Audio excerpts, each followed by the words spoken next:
Shri Ganesha Sharada Gurubhyo Namaha. Uttaram yat samudrasya himadreschaiva dakshinam varsham tad bharatam nama bharati yatra santatihi. Welcome to all for this session on Skanda Purana, the chapter 11 of Kaumarika Khanda under the Maheshwara Khanda. In the previous since few chapters, we are listening to the story of King Indradyumna, who came down from the Brahmaloka to find whether his fame is still known in the earth to anybody. However, even the Markandeya Rishi, the Nadijanga, the crane, the Prakarakarna, the owl, none of them, and finally even that vulture on the Gandhamadana mountain, those who all lived since so many kalpas didn't know anything about Indradyumna. But finally, when they came to that Manasa lake where they found a tortoise who is living there since so many kalpas, he could able to identify Indradyumna and recognized him as someone who actually hid the Havana on the back of his shell. The tortoise was asked by Indradyumna the reason for his long life, and then it went on narrating the story.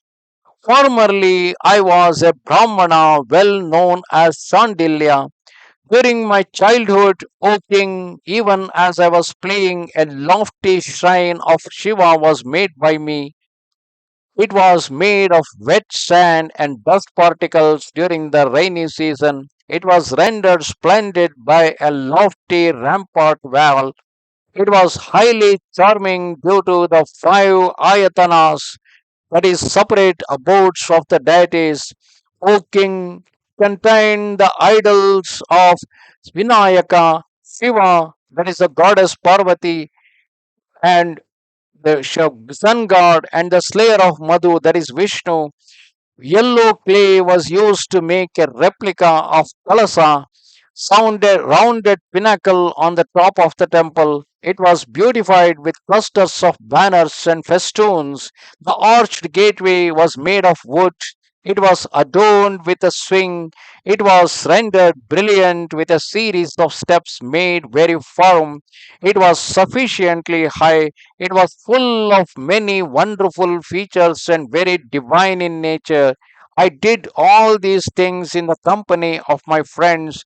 Due to my childishness, a pebble that had been rendered clean by means of rainwater was made into Jageshwaralinga and established within the shrine. Kapushpas with, and other flowers were fetched from the fields. Other tender flowers plucked from the creepers, such as kushmandas, etc. Many many thousands of flowers from the thorn apple plants having excellent colors, mandaras, bilvapatras, durva grasses, and fresh sprouts were used by me to worship Shiva. A beautiful worship was arranged by me. Thereafter, the Tandava dance was started, wherein no particular holy rite had to be performed. Due to my childishness, I sang too in front of Shiva, but the tone was devoid of musical charm. I did this worship only once in the course of my childhood, surrounded by groups of other children. Then I died, O king. I was reborn as a Brahmana with the power of recollecting the incidents of previous birth. I was born in the city of Vidisha, where I performed a special worship of Shiva. I had due initiation in the worship of Shiva and was blessed by the Shiva Gamas, the sacred literature of the cult of Shiva. He who constructs a temple of Shiva and installs with great faith the linga in the palace of Shiva shall live in heaven for a crore of kalpas. A maker of a temple of Shiva stays in the abode of Shiva for as many years as there are atoms of earth. O king, in the shrine of Shiva, these statements of Puranas were remembered by me, and I made a beautiful temple of Shiva by means of rocky slabs in accordance with the injunctions of Vishwakarman. The abode of Shiva can be made of clay, wood, burnt bricks, or rocky slabs. The merit accrued in each case is 10 times greater than that in the previous case. I practiced all the rituals, namely, I lay on ash, I took bath 3 times every day, I had my meal of food received as alms while begging, I wore matted hair and performed penance eagerly devoted to the propitiation of Shiva. Even as I was practicing all these rites, O king, I had many death once again. I had my death once again. In my third birth, I was born as an emperor of all the earth, ruling in the excellent city of Pratisthana. I could then remember the incidents of the previous birth. Born in the solar rays, I was well known by the name Jayadatta. Then, O king, many kinds of palaces were built by me. In that birth, I was eagerly absorbed in propitiating Shambhu, flowers of which Bakapushpa was prominent, were simply selected. I performed the worship with the flowers made of gold, silver, and precious stones. O king, charitable gift of cooked food, etc. O excellent king, I made in such dishes made of gold, silver, etc. The worship of Shivalingas only I performed with genuine, real flowers. Thereupon Lord Shambhu was pleased with me and granted boons. Shiva granted me, O king, the boon of immortality and freedom from old age with the same physical body. Having acquired such an extraordinary boon, I wandered over the whole of this earth like an elephant as if blinded with intoxication. I, the king, abandoned devotion to Shiva. Being affected with lust, I began to molest women who were the wives of others. Molestation of other men's wives is the main cause of destruction of longevity, penance, fame, splendor, renown, and glory. Though he, that is, such a person, has ears, that is the power of audition, he behaves as if he bereft of that particular power. That means, though he has a ear, the person who try to do molestation of the other people's wives, he will become deaf. Though he has eyes, he will become he will become blind, though even though he has eyes, he will become deaf, even though he has ears. He will become dumb, dull, senseless, like a really blind man or a really deaf and dumb person. Though he is endowed with consciousness, he behaves as if he is lacking in it. Though he appears to be learned, he clearly becomes a fool. O king, a man becomes like this within a moment when he becomes the object of gaze of fawn-eyed woman. If he dies, he has to stay in hell. If he is alive, he has to be afraid of the ruler. Thus, molestation of other men's wives ruin both the worlds. Since I had the firm knowledge that I was free from death and old age, I gave up fear of this world and of the end of hereafter, and also that's even the fear of this world as well the other world. O king, I began to molest and outrage the women of others. Having come to know that I was transgressing all bounds of decorum and propriety, due to the fact that Isha had bestowed some boons on me, Yama approached Shambhu and he informed him about my transgression of pity and virtue. Yama said, O Lord, I am unable to curb and restrain this sinner because he is well protected by your might and greatness. Direct someone else for my job. O Isha, O Lord, the following have been mentioned by you as the basis and support of the universe. Chaste women, cows, Brahmanas learned in Vedas, liberal minded people who are not greedy, and those who abide by truth. The most important among them are chaste women. Chaste women have been outraged by him. My rule of virtue has been violated by Jayadatta, the resident, the king of Pratisthana, who has become mad and proud due to boons granted by you. O Lord of Devas, he has vanquished and humiliated me. On hearing these words of Dharma, the Lord became infuriated. He brought me to his presence even as I was trembling with palms joined in reverence. He cursed me.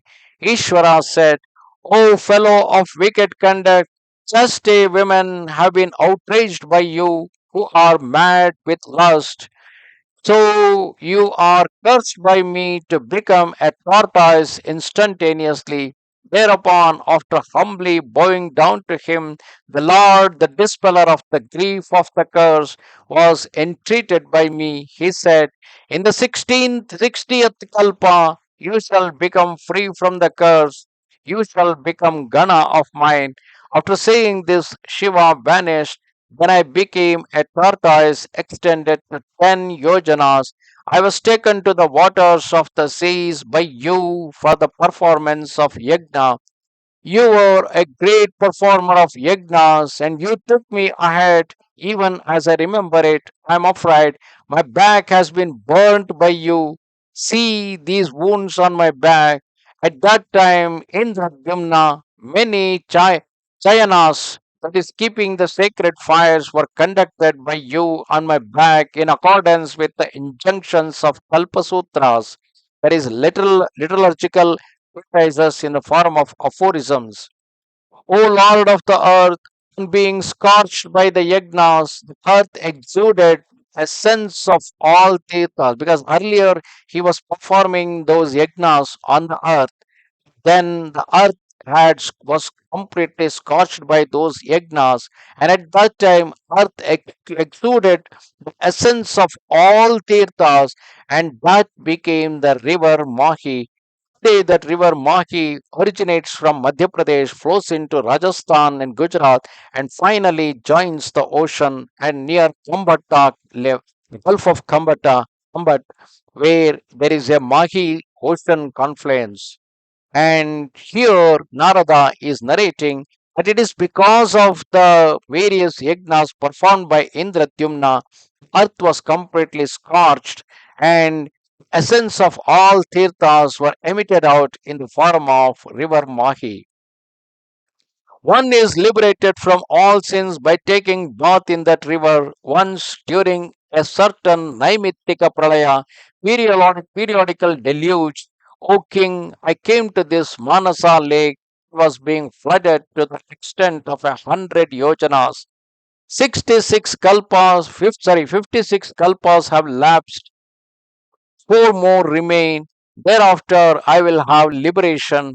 Thus I obtained long life, and due to a curse of Ishvara, O king, I, the outrager of the modesty of chaste woman, became a tortoise. Tell me what shall be done unto you who happen to be my enemy now exist in my house. My back was scorched by you for a long time by fire formerly. Even now I perceive the back burning as it were due to the fire. Hence, due to the continuance of the memory of your reputation, you have been eligible for Swarga. Why was that aerial vehicle attended by messengers of God that had come here was rejected by you? Enjoy the pleasures earned and acquired by you.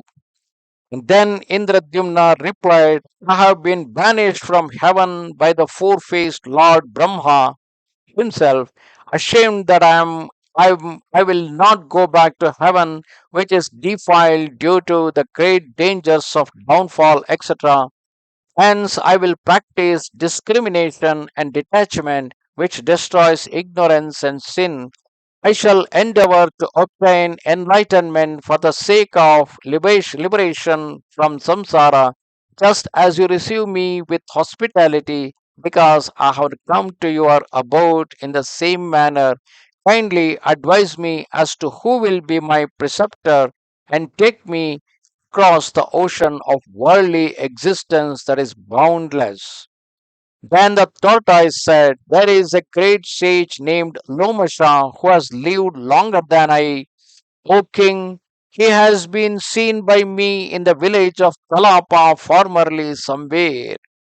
Indradyumna then said, so come, we all of us together shall go to him, to the sage Lomasha only. Learned men say that association with people is much sacred than visits to tirthas. On hearing these words of the king, all those 6 persons thought about that prominent sage and were delighted, desirous of knowing the cause of his great longevity. They started immediately to meet that eminent Brahmana Lomasha. Namaste. Thus ended chapter 11 of Kaumarika Khanda under the Maheshwara Khanda in Skanda Purana. Namaste Sharada Devi, Kashmira Puravasini, Swamaham Prarthaye Nityam, Vidya Danancha Dehime. Bye.